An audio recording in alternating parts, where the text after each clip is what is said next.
Epilepsy is curable, வலிப்பு நோயும் குணப்படுத்தக்கூடியது என்ற நோக்கத்திற்காக புதுயுகம் தொலைக்காட்சி மற்றும் சேலம் நியூரோ ஃபவுண்டேஷன் மருத்துவமனை இணைந்து வழங்கும் Salem marathon 2025 powered by TNC chits மற்றும் கிளாம்டி டைமண்ட்ஸ். நாள் நவம்பர் 16. அனைவரும் வருக, அனுமதி இலவசம்.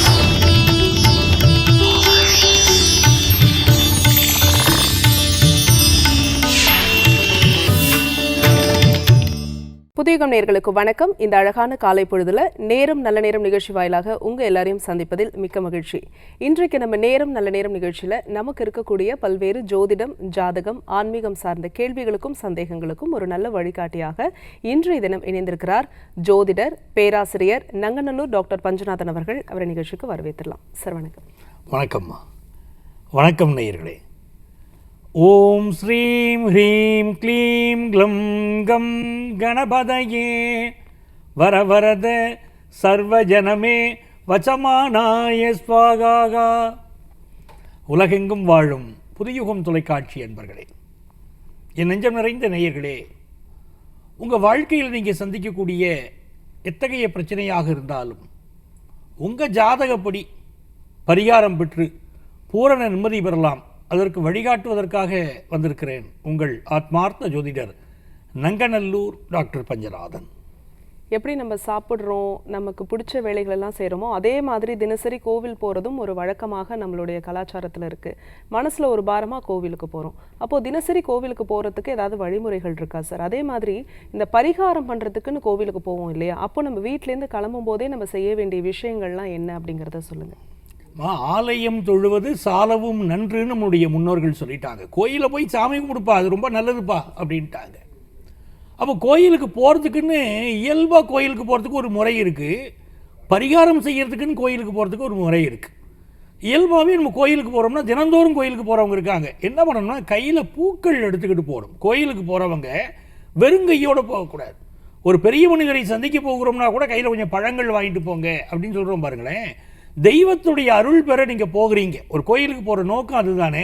அங்கே போய் ஒரு பாசிட்டிவிட்டி உங்களுக்கு கிடைக்க போகுது. கோயிலுடைய அடிப்படை விஷயமே என்ன கேட்டிங்கன்னா, நம்மளுடைய நெகட்டிவ் வைப்ரேஷன் எல்லாம் நீக்கிட்டு பாசிட்டிவ் வைப்ரேஷன் அங்கே நமக்கு கிடைக்கும். அதுக்கு தான் கோயிலுக்கு போகிறோம். அப்போ நம்ம காரியங்கள்லாம் நடக்குது. அப்படி கோயிலுக்கு போகும்போது முதல்ல என்ன பண்ணணும், நல்ல அன்று பூத்த பூக்கள், அந்த நல்ல பூக்களை எடுத்துக்கிட்டு போகணும் முதல்ல. அது மிக முக்கியமானது. அந்த பூக்களினாலே அர்ச்சனை செய்வது. கோயிலுக்கு போகிறோம், நம்ம பேரில் ஒரு அர்ச்சனை பண்ணிக்கணும். அப்போ அர்ச்சனை பண்ணும்போது நம்முடைய பேர், நட்சத்திரம், கோத்திரம் இதை தெரிஞ்சு வச்சுக்கிடணும், குறித்து வச்சுக்கிடணும். நம்ம குடும்பத்தில் உள்ளவங்க பேர் என்னென்ன பேர், யார் யாருக்கு என்ன நட்சத்திரம், அவங்க நம்மளுடைய குடும்ப கோத்திரம் என்ன அப்படின்னு தெரிஞ்சுக்கிட்டு அதை சொன்னால்தான் அந்த அர்ச்சனையை முழுமை பெறும். அப்படி அர்ச்சனை பண்ணணும். கோயிலுக்கு போனால் நெய் தீபம் ஏற்றணும். பொதுவாக ஏற்ற வேண்டிய தீபம் என்பது நெய் தீபம். அதே மாதிரி கோயிலில் போய் சாமி கும்பிடும்போது முதல்ல எப்படி கும்பிடுறது, அந்த கோயிலில் இருக்கக்கூடிய விநாயகரை முதல்ல வழிபடணும். விநாயகரை வழிபட்டுட்டு அப்புறம் மூலவர், நம்ம எல்லா தெய்வங்களையும் வழிபட்டுட்டு நவக்கிரகங்களை வழிபட்டு விட்டு பிறகு காலபைரவரை வழிபடணும். அப்போ நம்முடைய காரியங்கள் ரொம்ப நல்லா நடக்கும். அதே போல் அன்னதானம் செய்யணும். அன்னதானத்துக்கு நம்மாலான உபயங்கள் செய்வது, அன்னதானம் செய்வது, இது நம்முடைய காரியங்களை எல்லாம் வெற்றி பெற வைக்கும். இதில் பரிகாரத்துக்கு போகிறோம் வச்சுக்கோங்களேன் கோயிலுக்கு, அப்போ நம்மளுடைய ட்ரெடிஷ்னல் ட்ரெஸ் இருக்குது பாருங்கள், ஒரு வேஷ்டி அணிந்து கொண்டு செல்வது, ஆண்களாக இருந்தால், பெண்களாக இருந்தால் சேலை அணிந்து கொண்டு செல்வது, இது முக்கியம். பரிகாரத்துக்கு போகும்போது போகணும், அப்படி தான் போகணும். நல்ல சுத்தமாக போகணுங்க. கோயிலுக்கு போகும்போது சுத்தமாக போகணும். தூகேன் மெழுகேன் கூத்தாடேன் மணிவாசக பெருமான் பேசுகிறாரு. ஒரு உழவாரப்பணி செய்யணும் கோயிலில், ஏதாவது உழவாரப்பணி அப்பப்போ நேரம் கிடைக்கும் போது கோயிலை சுத்தம் பண்ணக்கூடிய பணி, கோயிலில் கோலம் போடக்கூடிய பணி, ஏதாவது ஒரு சர்வீஸ் பண்ணுறது, அப்படி செய்தோமானால் கோயிலுக்கு நீங்கள் சென்று வருவீர்கள். உங்கள் குடும்பத்தை இறைவன் பார்த்துக் கொள்வான். மிகச்சிறப்பான முன்னேற்றம் குடும்பத்துக்கு ஏற்படும். ரொம்ப நல்ல பாசிட்டிவாக சொல்லியிருக்கீங்க சார், மிக்க நன்றி. நம்ம தொடர்ந்து பேசலாம். ஒரு அழைப்பாளர் இருக்காங்க. வணக்கம், உங்கள் பேர் சொல்லுங்க. ஹலோ, வணக்கம் சார், உங்கள் பேர் எந்த ஊர்லேருந்து? தினேஷ் என்னோட பேரு. சேலம் மாவட்டங்க. சரி, யாருக்கா கேட்குறீங்க சார்? எனக்காக தான் கேட்கணும். உங்களுடைய பிறந்த தேதி, மாதம், வருடம் சொல்லுங்க. 21/4/1981 துளாராசி. ஒரு நிமிஷம், இன்னொரு வாட்டி சொல்லுங்க டேட் ஆஃப் பர்த். 21/4/1981. பிறந்த நேரம் சொல்லுங்க. பிறந்த நேரம் இரவு 4:41. 4:51 காலை 41. Okay. AM or PM sir? காலையில பிறந்தீங்களா மாலை பிறந்தீங்களா? 4:41. சரிங்க, காலையில பிறந்தீங்களா மாலையில? இரவு இரவு. சரி, ராசி நட்சத்திரம் லக்னம் ஒரு முறை சொல்லுங்க. விசாக நட்சத்திரம், துலா ராசி. லக்னம் சார்? லக்னம் வந்து சரி, உங்க கேள்வியை கேளுங்க. மீன லக்னம். உங்க கேள்வியை கேளுங்க. அதான் தொழில் சம்பந்தமா கேட்கணுங்க. தொழிலே வந்து அமைய மாட்டேங்குது. எவ்வளவு முயற்சி பண்ணாலும் நானும் எல்லாத்துக்கும் போயிட்டு வந்துட்டே இருக்கிறேன்.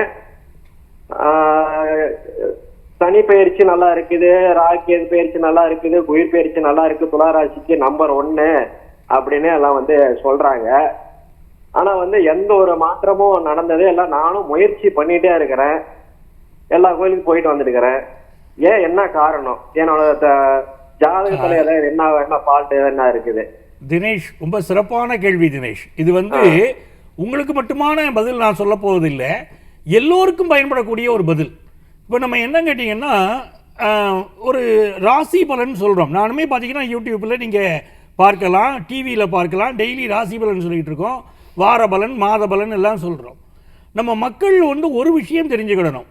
ராசி பலன் என்று நீங்கள் வந்து பார்க்கக்கூடிய டிஜிட்டலில் பார்த்திங்கனாலும் சரி, டிவியில் பார்த்திங்கனாலும் சரி, அவை பொதுவான பலன்கள். ஒரு ராசிக்குரிய பலன் தானே தவிர தனிப்பட்ட மனிதருக்குரிய பலன் இல்லை.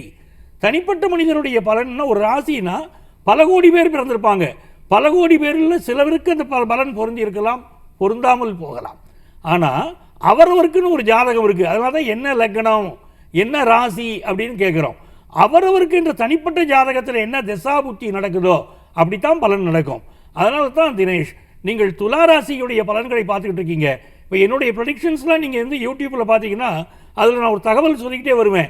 இங்கே நாங்கள் சொல்லியிருக்கிறது பொதுவான பலன்கள் தான், நீங்கள் உங்கள் ஜாதகத்தின்படியான என்ன திசாபுத்தி பலன்கள் இருக்கோ அதை இணைச்சு தான் பார்க்கணும் அப்படின்னு சொல்லுவோம். ஸோ ஒரு புத்தாண்டு பலன்கள் 2026 சொல்கிறோம் வச்சுக்கோங்களேன். நீங்கள் இந்த பலன்களை எடுத்துக்கொண்டு 10% தான் இருக்கும் அந்த பலன், உங்களுக்கு 90%க்கு உங்கள் சொந்த ஜாதகத்தை தான் நீங்கள் பார்க்கணும். சரிங்களா? இப்போ உங்களுக்கு நீங்கள் வந்து துலா ராசியில் மீன லக்கணத்தில் பிறந்திருக்கிறீங்க.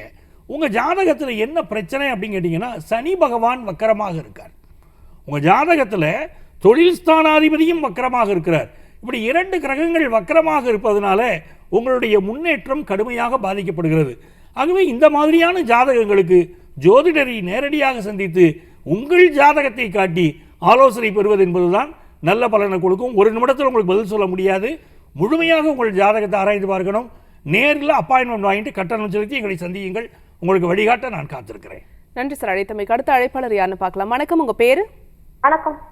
ஹலோ வணக்கம் அம்மா, உங்க பேரு எந்த ஊர்ல இருந்துமா? விக்னேஷ் மதுரையில இருந்து பேசுறாங்க. சரிம்மா, அவருடைய பிறந்த தேதி மாதம் சொல்லுங்க. இது 24 8ஆம் மாசம் 90. சரி, 24 8வது மாதம் 90. பதட்டப்படாம பேசுங்கம்மா, பொறுமையா பேசுங்க. பிறந்த நேரம் சொல்லுங்க. காலையில விடிய காலம் 9:40. 9:40 AM. சரி, ராசி நட்சத்திரம் லக்னம் ஒரு முறை சொல்லுங்க. கன்னி, அஸ்தம், லக்னம் கன்னி. கன்னி ராசி கன்னி லக்னமா? ஆமா ஆமா. சரி, உங்க கேள்வியை கேளுங்கம்மா. சரி. ஹலோ சார், வணக்கம் சார். வணக்கம்மா. வணக்கம், நல்லா இருக்கீங்களாம்மா? நல்லா இருக்கேங்க சார். என் அண்ணன் பையன் இது வந்து நான் தான் வளர்த்தேன். அவனுக்கு கல்யாணம் ஆயிடுச்சு. அவனுக்கு எதுவுமே செட் ஆகல. சின்ன வயசுல அம்மா இறந்து போச்சு. என்ன பண்ணன்னு தெரியாம உட்காந்துக்கேன் சார். சரிங்கம்மா. அம்மா, அந்த பையன் பேர் என்னம்மா சொன்னீங்க? விக்னேஷ் சார். விக்னேஷ் விநாயகர் தெனிக்கு பிறந்தேன். ரொம்ப நல்லதுமா. அதாவது தம்பிக்கு என்ன நடக்குதுன்னா, இப்போ வந்து குரு திசை நடந்துகிட்டு இருக்குமா. இந்த குரு பகவான் வந்து ஜாதகத்தில் கேதுவோடு சேர்ந்திருக்கார். அப்போ என்ன ஆகுதுன்னா, அவருக்கு வந்து நிறைய தோஷங்கள் ஒரு ஜாதகத்தில், நாகதோஷம் சொல்கிறவங்க பாருங்க, அந்த மாதிரி தோஷம் இருக்குது. அப்போ என்ன செய்யணும் நீங்கன்னா, பிள்ளையார் கோயிலுக்கு இவர் ஒவ்வொரு வியாழக்கிழமையும் போகணும். இதை செய்து பாருங்களேன், விரைவிலேயே ஒரு வாழ்க்கையில் பெரிய மாற்றம் வந்துடும். வியாழக்கிழமை அன்னைக்கு பிள்ளையார் கோயிலுக்கு போய் பிள்ளையாருக்கு அர்ச்சனை பண்ணிக்கிட்டே இருக்கணும். 21 முறை தோப்பு கரணம் போடணும். அந்த எண்ணிக்கை ஞாபகம் வச்சுக்கோங்க, 21 தோப்பு கரணம்.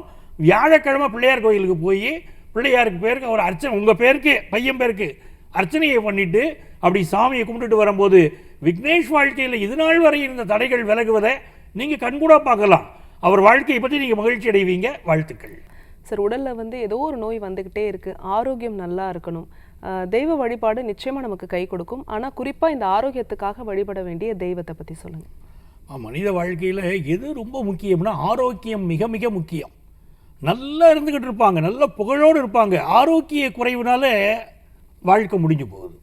இப்படி பலருக்கு வந்து ஆரோக்கியத்தை, உடல் ஆரோக்கியத்தை கவனிக்காதனாலே வாழ்க்கையில் பல சிக்கல்களை சந்திக்கிறாங்க. மிகப்பெரிய மனிதர்களை நான் பார்க்குறேன், செல்வந்தர்களை பார்க்கிறேன்.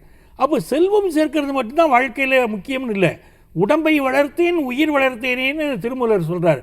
அப்போ நம்ம ஒரு ஹெல்த்துக்கு ஒரு இம்பார்ட்டன்ஸ் கொடுக்குறோம். இதுக்கு தெய்வ வழிபாடு என்ன செய்வது அப்படின்னா, நீங்கள் மிக முக்கியமாக செய்ய வேண்டியது, ஒரு ஜாதகத்தை கொண்டு போய் ஜோதிடத்தை காட்டுறோம், நமக்கு உடம்பு சரியில்லை, இந்த திசை இந்த புத்தி நடக்குது, இதுக்குள்ளே பரிகாரத்தை செய்யுங்க அப்படின்னு சொல்கிறார். ஆனால் நம்ம நேயர்களுக்காக நம்ம ஒரு பொதுவான பரிகாரம் சொல்லலாம். என்ன திசை என்ன புத்தி நடந்தாலும் சரி, இவங்களுக்கு ஒரு ஹெல்த் இஷ்யூ வருது, அது குணமாகணும் அப்படின்னா என்ன செய்யணும்னா, நவதானியங்கள் இருக்குது பாருங்கள், ஒவ்வொரு கிரகத்துக்கும் ஒவ்வொரு தானியம் சொல்கிறோம். அப்போ நவக்கிரகங்களுக்கு உரிய நவதானியங்கள், இந்த நவதானியத்தினால நம்ம வந்து ஒரு லட்டு செய்வது, நவதானியத்தினால புட்டு செய்வது, இதையெல்லாம் செய்து திருக்கோயில்களுக்கு சென்று வழிபாடு செய்து வரக்கூடிய பக்தர்களுக்கு அதை கொடுத்து வந்தால், நவதானிய புட்டோ நவதானிய லட்டுவோ கொடுத்து வந்தால் நமக்கு இருக்கக்கூடிய ஹெல்த் இஷ்யூ எல்லாம் முழுமையாக விலகுவதும் நல்ல மருத்துவ ஆலோசனை கிடைத்து நம்ம உடல் நலம் தேறுவதையும் கண்கூடாக பார்க்கலாம். நிச்சயமாக நோய்கள் தீர நல்ல ஒரு பரிகாரம் சொன்னீங்க சார், மிக்க நன்றி. நம்ம தொடர்ந்து பேசலாம். ஒரு அழைப்பாளர் இருக்காங்க. வணக்கம், உங்க பேர் சொல்லுங்க. இணைப்பில் இருக்கீங்க. அம்மா உங்க பேர் எந்த ஊர்ல இருந்து? நான் சென்னையில இருந்து பேசுறேன், தேவி. பொண்ணுக்காக பேசுறேன் மேடம். பொண்ணோட பேரு, டேட் ஆஃப் பர்த் சொல்லுங்க. திலூஷினி, 1994 6ஆம் மாசம் 14ஆம் தேதி, கடகராசி.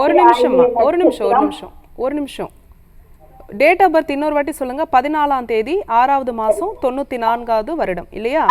பிறந்த நேரம் சொல்லுங்க. செவ்வாய்க்கிழமை 3:55. மதியம் பிறந்தாங்களா இல்ல மதியம்? சரி, ராசி நட்சத்திரம் லக்னம் இப்ப சொல்லுங்க. கடக ராசி, ஆதித்ய நட்சத்திரம், துலா லக்னம். சரி, என்ன கேள்வி கேக்குறீங்க மகளுக்காக? அவளுக்கு வந்து கல்யாணம் ஆகி 2 வருஷம் ஆகுது, இன்னும் குழந்தை கொஞ்சம் உடம்பு சரியில்லாம இருக்கா. அத பத்தி சார் கிட்ட கேட்கணும். கேட்கலாமா? கவலைப்படாதீங்க, பேசுங்க தொடர்ந்து. வணக்கம்மா. வணக்கம் சார். வணக்கம். வணக்கம். அதாவது துலா லக்னத்துல அவங்க அன்பு மகள் பிறந்திருக்கிறாங்க. ஆமா, அந்த துலா லக்னம் கடக ராசின்னு சொல்லும்போது இவங்களுக்கு என்ன நடக்குது, இப்போ நடக்கக்கூடிய திசா புத்தி பாருங்களேன். இவங்க ஜாதகப்படி இப்போ வந்து சூரிய திசை நடந்துகிட்டு இருக்கு. இந்த சூரிய திசை வந்து 2028 வரைக்கும் இருக்குமா. சூரியன் வந்து துலா லக்னத்துக்காரங்களுக்கு நல்லது பண்ணுறது இல்லை, பாதகாதிபதியின் பேர், கெடுதல் பண்ணக்கூடிய திசைன்னு அர்த்தம். அதனால தான் இவங்களுக்கு ஒரு பாதிப்பை கொடுத்துக்கிட்டே இருக்குது. 2028 வரைக்கும் இந்த மாதிரி பாதிப்புகள் இருக்கும். அதற்கு பிறகு ஒரு நல்ல முன்னேற்றம் உங்களுக்கு ஏற்படும்.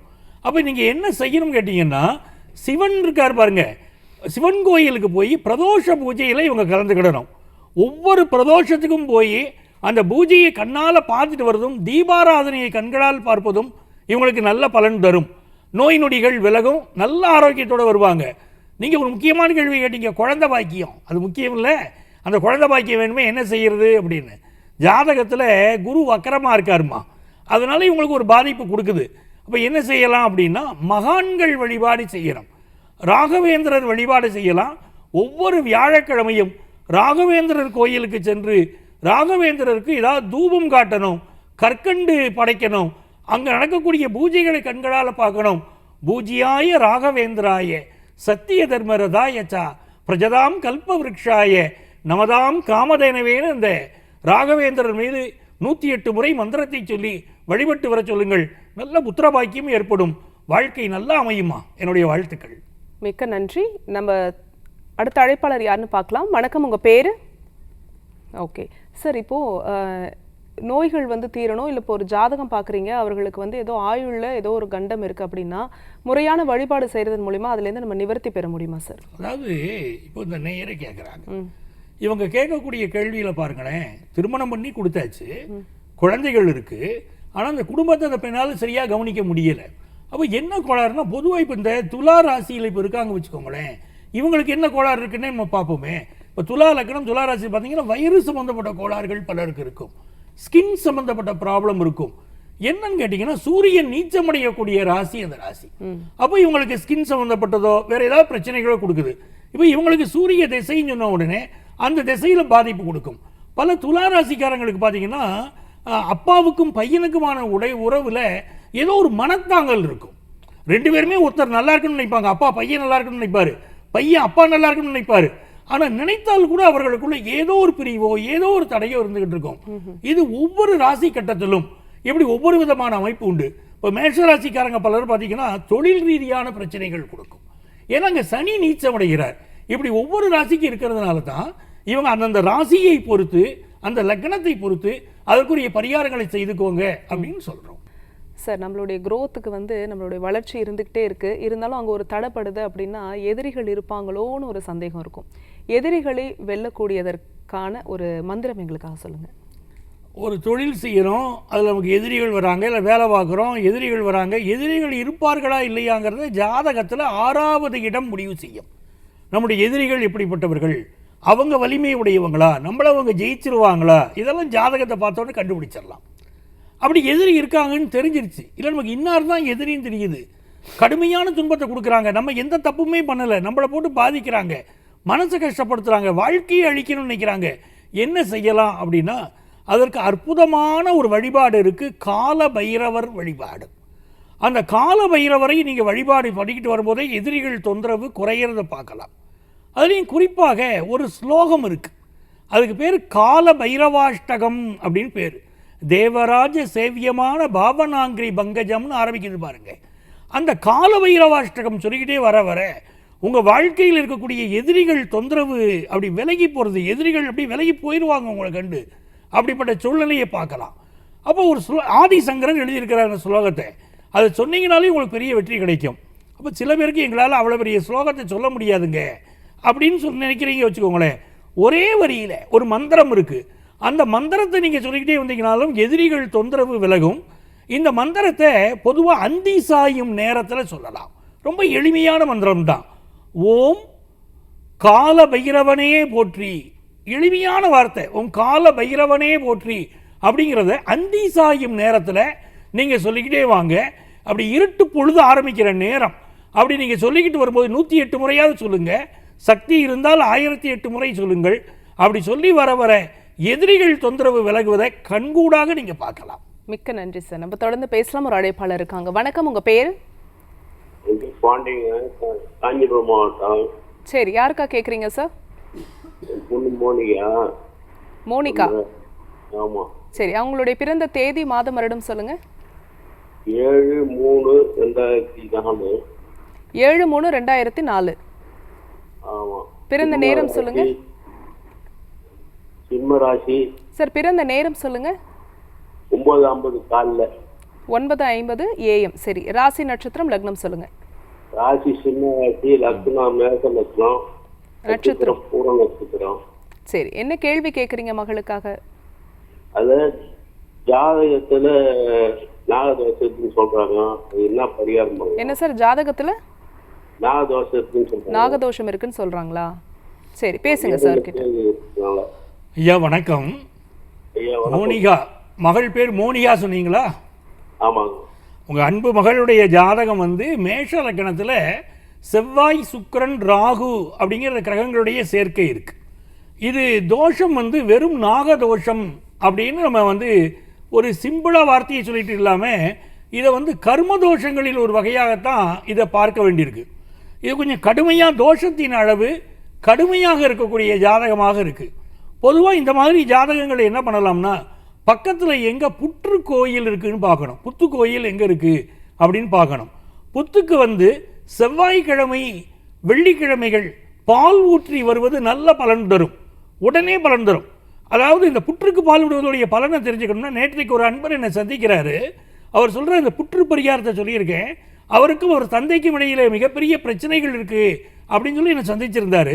புற்றுக்கு பால் ஊற்றுங்க சரியாகும் சொல்லும்போது அவர் சொல்கிறார், சார் உங்களை பார்த்துட்டு போனேன், இந்த 4 வாரத்தில் ஒவ்வொரு முறையும் நான் புற்றுக்கு பால் ஊற்றுகிற போது எங்கள் அப்பாட்டேருந்து எனக்கு ஃபோன் கால் வரும். எனக்கு ரொம்ப ஆச்சரியமாக இருக்கும். எங்கள் அப்பாவுக்கு எனக்கு இடையில் பெரிய பிரச்சனை இருந்துச்சு, அந்த புற்று வழிபாடு என்பது எனக்கு உடனே இந்த செய்தியை கொடுக்குது சார், மாற்று வழியை காட்டுது அப்படின்னாரு. அந்த மாதிரி இந்த புற்று வழிபாடு என்பது பெரிய பலன்களை கொடுக்குது. இப்போ நீங்கள் என்ன பண்ணணும் அப்படின்னா, செவ்வாய்க்கிழமையும் வெள்ளிக்கிழமையும் உங்கள் அன்பு மகள்கிட்ட புற்று தெய்வங்களை வழிபட சொல்லுங்கள், புத்துக்கு பால் ஊற்ற சொல்லுங்கள். இது நல்ல பலனை கொண்டு வந்து கொடுக்கும். நாகதோஷத்துக்கு நீங்கள் நினைக்கிற அளவை விட மிகச்சிறந்த பலனை இது கொடுக்கும். நன்றி அழைத்தமைக்கு. அடுத்த அழைப்பாளர் யாருன்னு பார்க்கலாம். வணக்கம், உங்க பேரு? வணக்கம், பேர் ராஜ். ஆமா, கஸ்தூரி என் பேரு. சரி, எந்த ஊர்ல இருந்து?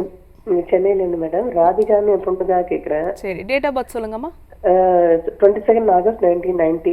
ஒரு நிமிஷமா. 22 ஆகஸ்ட் 90, 1990. 90. பிறந்த நேரம் சொல்லுங்க. காலையில 7:25. ஒரு நிமிஷம். 7:25 AM. ராசி, நட்சத்திரம், லக்னம் சொல்லுங்கம்மா.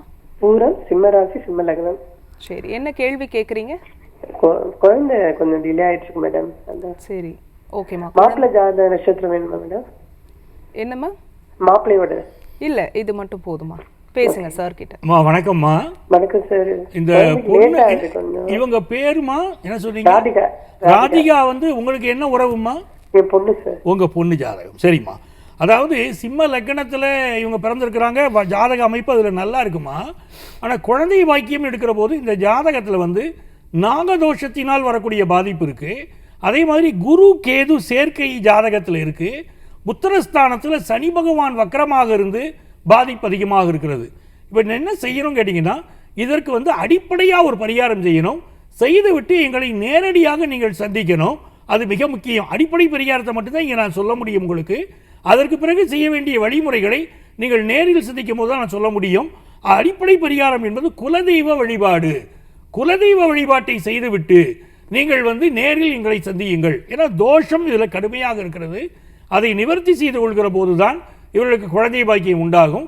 ஆகவே குலதெய்வத்தை நீங்கள் போய் கும்பிட்டுட்டு முறைப்படியாக பொங்கல் வச்சு சாமியை எப்படி நல்ல திருப்தியாக கும்பிடுவீங்களோ அப்படி கும்பிட்டுட்டு எங்களை நேரில் சந்தியுங்கள். இவர்களுக்கு நல்ல வழி சொல்ல நான் காத்திருக்கிறேன். நன்றி அழைத்தமைக்கு. சரி, இன்றைய நேரலையில் எங்களோடு இணைந்து கொண்டு முத்தான 3 பரிகாரங்கள் சொன்னீங்க. அது மட்டும் இல்லாமல் நான் கேட்ட சந்தேகமாக இருக்கட்டும், நேர்கள் கேட்ட அவங்களுடைய ஜோதிடம் சார்ந்த கேள்விகளுக்கும் பொறுமையாக பதில் சொன்னீங்க. மிக்க நன்றி. மிக்க நன்றிம்மா. இந்த நிகழ்ச்சியை பார்த்து கொண்டிருக்கக்கூடியவர்கள் எங்களிடம் ஜோதிட ஆலோசனை பெற விரும்பினால் சென்னையில் டி நகர்லையும் நங்கநல்லூர்லையும் எங்கள் ஆஃபீஸ் இருக்குது. முறையான கட்டணம் செலுத்தி எங்கள் ஆலோசனையை நீங்கள் பெறலாம். உங்கள் வாழ்க்கைக்கு வழிகாட்ட நான் காத்திருக்கிறேன். உங்கள் ஆத்மார்த்த ஜோதிடர் நங்கநல்லூர் டாக்டர் பஞ்சநாதன். நேர்களை மீண்டும் மற்றொரு நிகழ்ச்சியில் நாங்கள் உங்களை சந்திக்கிறோம். அதுவரைக்கும் நன்றி, வணக்கம்.